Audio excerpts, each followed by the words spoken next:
Before I start this review, I want to give a big shout out to my guy Retro who put me onto this amazing movie. So big thank you to you. At only 54 minutes long, Look Back manages to tell a more complete and emotionally powerful story than many films twice its length. Based on the manga by Tatsuki Fujimoto, the movie follows two young artists, Fujino and Kyomoto, whose friendship begins through a shared love of drawing. Fujino starts creating 4-panel manga for a school newspaper. She enjoys drawing, but she also enjoys the attention she receives from her classmates. That confidence disappears when Kyomoto, a student who rarely leaves her home, begins submitting incredibly detailed artwork to the same newspaper. Fujino suddenly sees the distance between her own ability and someone who she considers naturally gifted. Instead of accepting defeat, Fujino becomes obsessed with improving. She spends years studying, practicing, and sacrificing time with her friends, yet she still feels inferior. Eventually, she just gives up. However, she gets the chance to meet Kyomoto. She learns that Kyomoto has admired her work for years. Fujino's storytelling inspired Kyomoto, while Kyomoto's technical skill pushed Fujino to improve. Their rivalry transforms into a friendship and they begin creating manga together. The film's art style plays a huge role in making their relationship feel believable. The character designs are loose, expressive, while the backgrounds contain more detail. This contrast reflects the girls themselves. Fujino is strongest at creating stories and movement, while Kyomoto is focused by environments, perspective, and careful observation. The animation also understands when to become quiet. Some of the most memorable scenes contain almost no dialogue. Fujino walking home in the rain after meeting Kyomoto is a perfect example. Her movements gradually change from controlled steps into joyful leaps and spins. The film communicates her excitement through body language, music, and pacing rather than explaining what she actually feels. And my God, was the music in this film amazing. It matched the mood that you needed to feel or to be in while you're watching this. Another effective detail is how much attention is given to the physical process of drawing. We see pencils wearing down, paper piling up, and the girls sitting at their desks for long periods of time. Art is shown as exhaustive and repetitive, but also deeply rewarding. Their progress feels earned because the film allows us to see the hours behind every finished page. The story becomes much darker when Kyomoto suddenly dies in an attack at her art school. Fujino begins to blame herself as she didn't want Kyomoto to go to an art school and wanted her to stick with her while she's producing these manga that go on to sell really well. Now, I like the details shown where you'll see like glimpses of the Chainsaw Man manga and I like how that's like a push of these manga became really successful.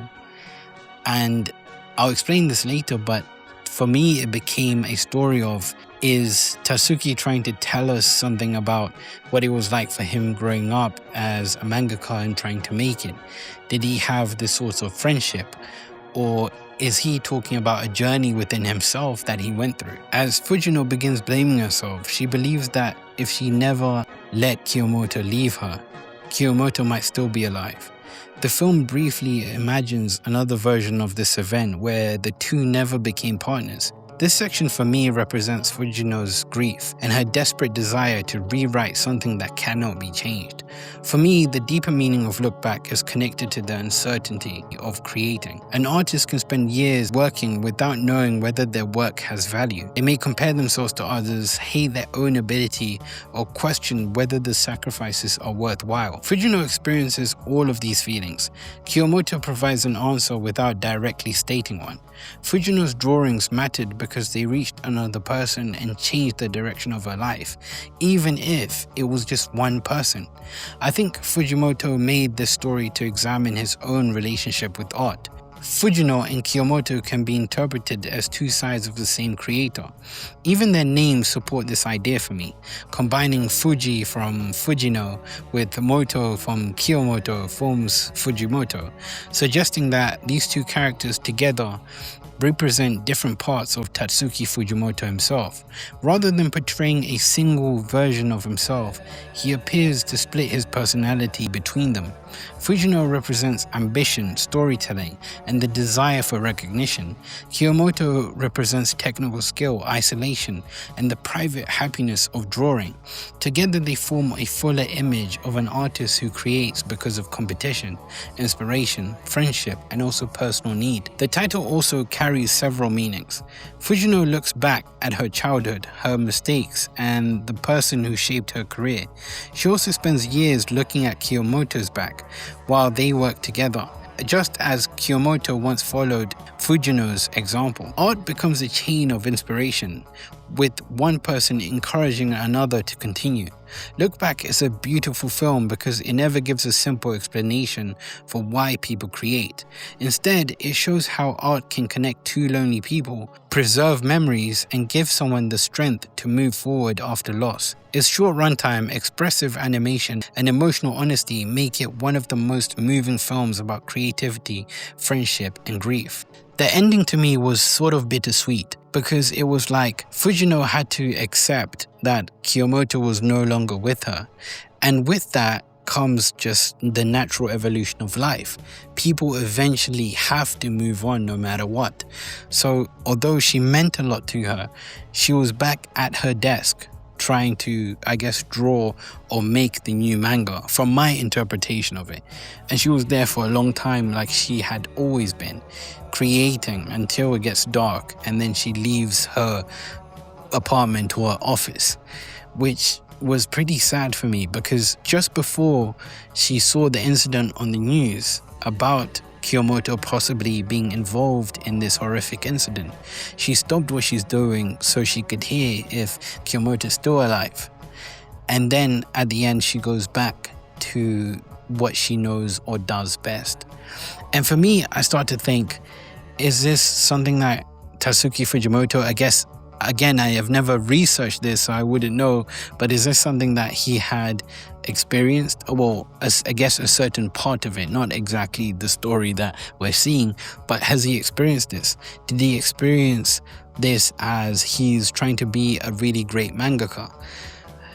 Did he look up to certain people that were much better than him technically, but he was really good when it came to story and movement? I also liked how open for interpretation the movement of paper under their doors were, because at some point, for some reason, I thought that even though this story happened and Kyomoto passed away, I actually thought that she was alive, and it was a weird misunderstanding. And when I saw papers slide in and out of the doors between them, I thought, oh, maybe this is just another interpretation of death or whatever.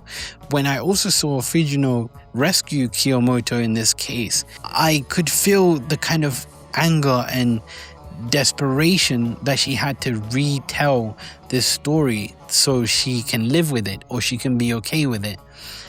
I also felt really bad for Kyomoto because this stuff actually happens in real life. These sick and twisted individuals would walk into a school or a hospital or a place where people should be protected and feel safe, and then want to hurt people the most. And a lot of the time, these people are very mentally unwell, very deranged.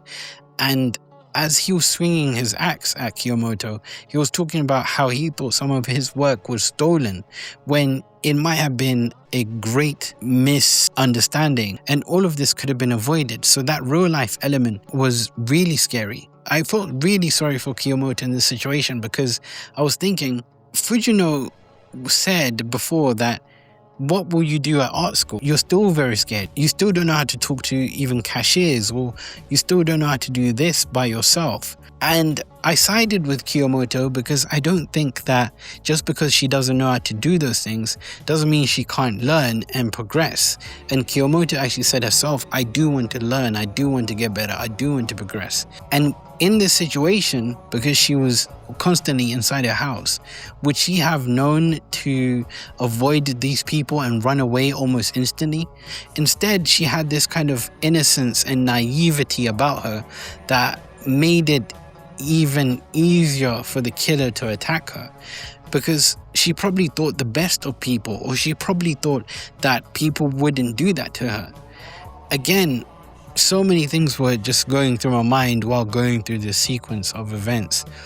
I thought it was a really, really fantastic story from beginning to end. Of course, the beginning for me started off a little bit slow, but as it progressed, I thought everything just made sense and it clicked. Even in the beginning when I thought it was slow, I just thought it's pretty good. It seemed like something that had something to say.